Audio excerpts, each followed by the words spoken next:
Olá, a graça e a paz do Senhor Jesus Cristo seja com a tua vida. Seja bem-vindo ao canal do Ministério Águios. E hoje nós vamos dar continuidade ao nosso estudo sobre o tema Batalha Espiritual. Nós vamos ver mais um item da armadura espiritual que o Senhor nos dá, que é o capacete da salvação.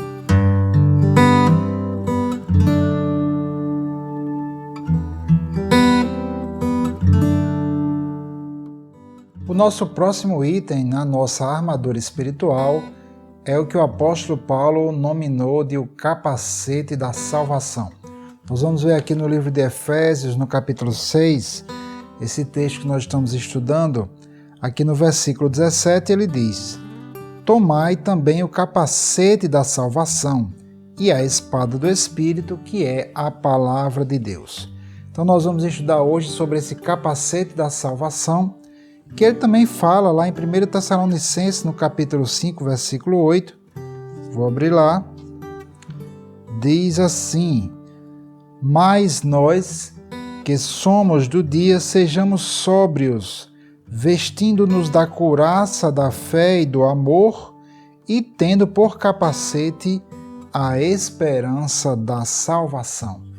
Então, aqui nós temos um esclarecimento através do próprio apóstolo Paulo, que pelo Espírito Santo usa essa expressão, a esperança da salvação. Então, o capacete da salvação, na verdade, é um estudo, um conhecimento sobre a esperança que advém da salvação. E esse nosso estudo aqui, ele não é um estudo aprofundado sobre a esperança, mas aqui no canal do Ministério Águios nós temos um estudo completo. Claro que não é super aprofundado, mas é um estudo mais completo sobre o tema da esperança. Mas esse tema da esperança é um tema que eu venho pregando, venho ministrando sobre isso. Temos esse estudo, temos também algumas pregações no nosso canal. Você pode acompanhar aí, pesquisando aí na busca do canal, certo? Nós vamos fazer aqui uma visão geral sobre esse tema da esperança, aplicando ele no contexto de batalha espiritual. Muito bem, então a salvação, ela se refere a tudo que Cristo pagou por nós. Inclui aí a vida eterna, inclui paz, inclui alegria, inclui a própria cura divina, tudo que Deus, através do Senhor Jesus, pagou, comprou, adquiriu para nós. Isso é o que nós chamamos de a salvação. Vamos analisar isso aqui, por exemplo, em João, Evangelho de João, no capítulo 1, versículo 12, diz assim: mas a todos quantos o receberam, deu-lhes o poder de serem feitos filhos de Deus, aos que creem no seu nome. Então nós temos, através da salvação, nós temos a filiação. Fomos tornados filhos de Deus e recebemos o poder de filhos. Claro, isso é algo muito abrangente, algo muito grande e que nós precisamos aprender, conhecer através da palavra de Deus. Vamos ver também aqui em 2 Coríntios, capítulo 1, versículo 20, que diz assim: porque todas quantas promessas há de Deus são nele sim, e por ele o amém, para a glória de Deus por nós. Então nós vemos que todas as promessas que Deus fez ao seu povo no Velho Testamento, em Cristo elas são sempre sim. Ou seja, nós em Cristo, através da salvação comprada pelo Senhor Jesus, nós recebemos estas promessas, tanto promessas para a vida terrena, como promessas para a vida que há de vir para a eternidade. Aqui em 1 Timóteo, capítulo 4, versículo 8, também o apóstolo Paulo, pelo Espírito Santo, diz assim: porque o exercício corporal para pouco aproveita, mas a piedade para tudo é proveitosa, tendo a promessa da vida presente e da que há de vir. Ou seja, a piedade é a prática da palavra, é quando nós andamos de acordo com a palavra, e aí nós passamos a herdar, tomar posse das promessas de Deus para nós. E há promessas da vida que é, desta vida terrena, e há promessas do porvir, da vida que teremos, a vida eterna, né? Então, queridos, a salvação, ela é todo esse pacote, né? Eu costumo chamar de um pacote que Deus proveu para nós, incluindo tudo é o que diz respeito à vida e à piedade, né? Promessas de provisão, como por exemplo, Salmo 23, bastante conhecido: o Senhor é o meu pastor, nada me faltará. Salmo 112, que diz que na casa do justo há prosperidade e riquezas. Salmo 103, versículo 3, que traz perdão das iniquidades, cura das enfermidades. Ou seja, a salvação é tudo, né? Tudo. Então, claro, não teríamos como estudar tudo aqui. Então, o capacete da salvação, ele deverá trazer para nós esse entendimento, o conhecimento das promessas de Deus, o conhecimento da própria salvação, que isso vai gerar em nós a esperança. E é por isso que ele fala sobre o capacete da esperança da salvação. Vamos entrar agora no tema da esperança, exatamente porque o conhecimento dessas promessas vai gerar em nós a esperança. A palavra grega para esperança é a palavra elpis, e o verbo para ter esperança é o verbo elpizo. E elpis quer dizer expectativa. A esperança bíblica é uma expectativa positiva, claro, que vem quando nós conhecemos a palavra e nós temos fé.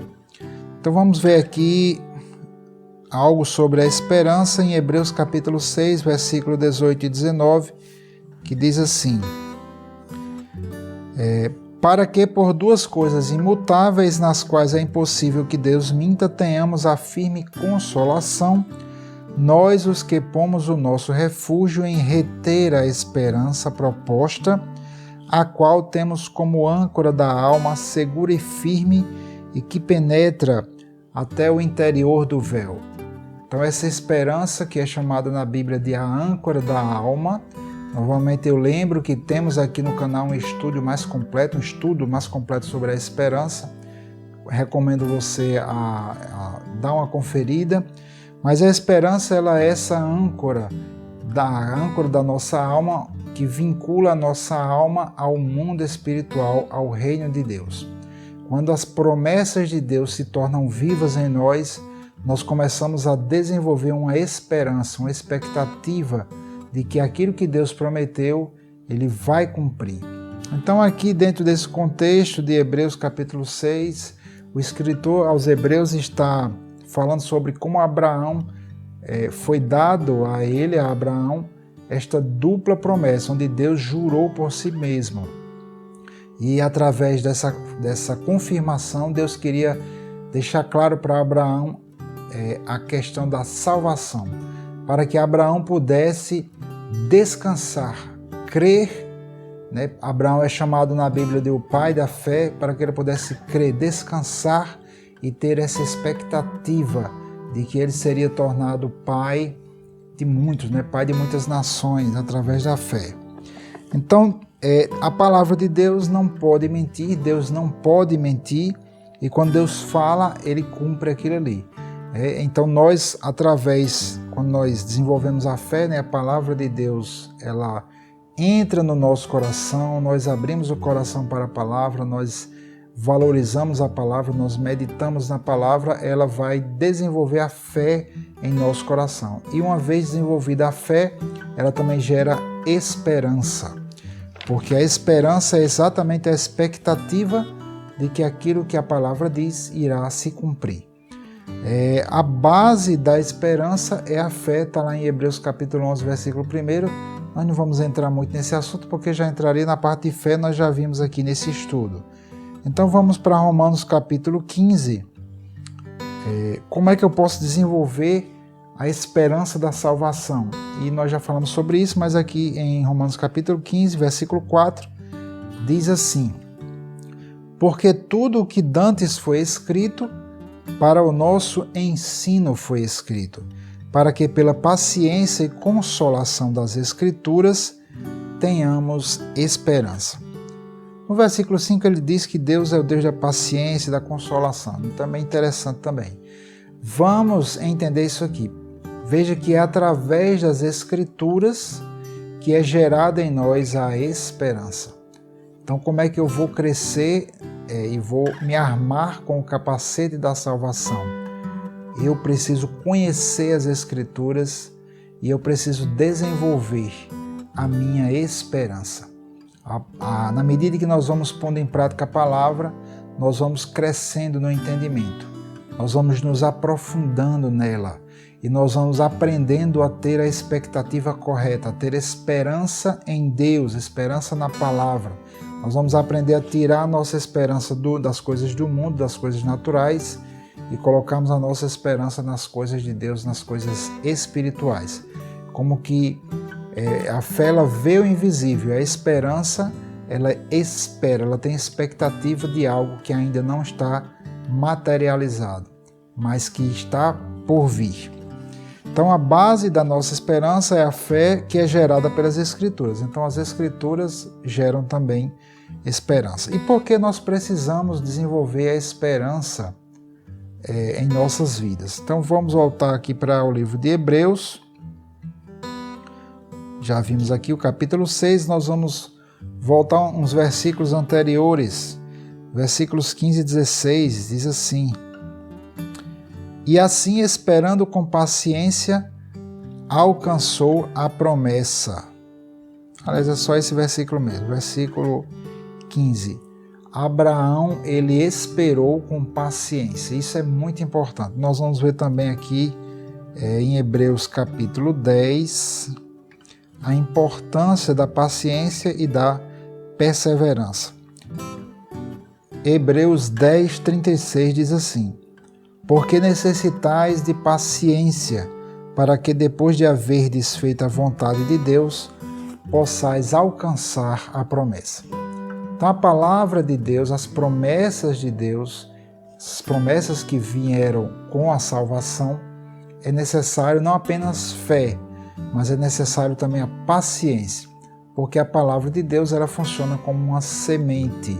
Aqui nós ministramos sempre, aqui no Águios, ministramos sempre um estudo recorrente, uma pregação recorrente, que é a parábola do semeador. Não vou entrar aqui porque temos um estudo completo também sobre a parábola do semeador, muitas pregações sobre isso. Estamos inclusive escrevendo um livro sobre a parábola do semeador. Mas a palavra de Deus ela funciona como uma semente, então ela precisa ser acolhida num coração que entende, um coração que busca o entendimento, que valoriza a palavra. Esta semente, esse conhecimento da palavra vai se desenvolver no nosso coração e nós vamos procurar aplicar ele. Quando nós começamos a tentar pôr em prática a palavra de Deus, surgirão tribulações e perseguições que vão tentar atingir a palavra de Deus, vão tentar roubar a palavra de Deus do seu coração. Então é necessário a paciência, assim como se lança uma semente no solo e o agricultor é paciente até ver aquela árvore se desenvolver e começar a dar fruto.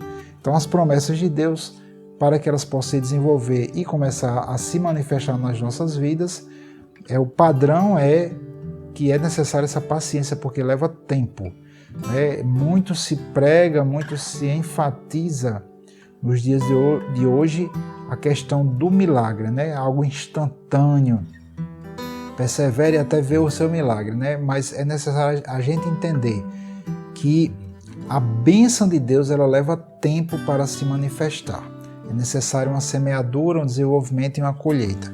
Então, claro, se é necessário esse tempo, será necessário para você a perseverança.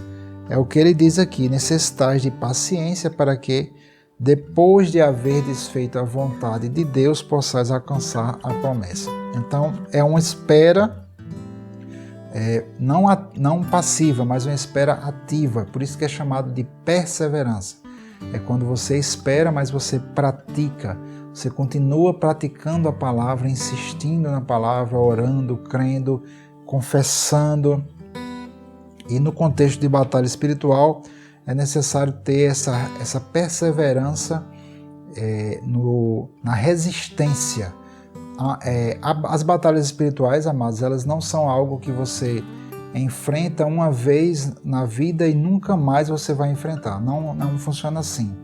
As batalhas, elas são constantes. O inimigo, ele tenta lhe atingir, ele tenta lhe derrubar, ele vai tentar usar as suas fraquezas, os seus pontos fracos. É uma batalha mesmo, né? E aí você precisa perseverar, precisa pôr em prática a palavra naquela área onde você é fraco ainda, de forma que você seja fortalecido naquela área.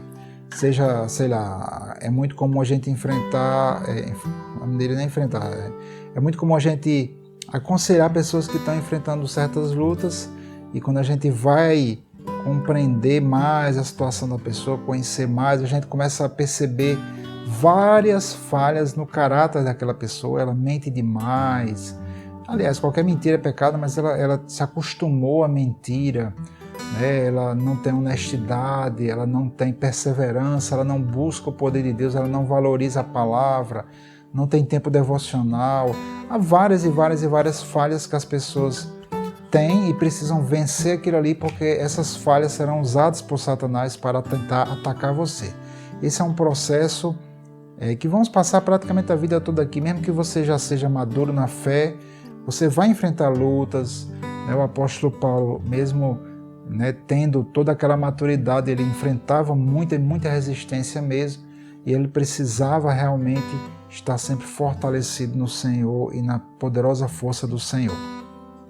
Então, a esperança, né, colocar este armamento, este item do armamento, o capacete da salvação, é você se armar com a palavra, com as promessas, né, e desenvolver a esperança da salvação através das Escrituras, da consolação, da exortação, do estudo das Escrituras, para você desenvolver essa expectativa bíblica, essa esperança bíblica.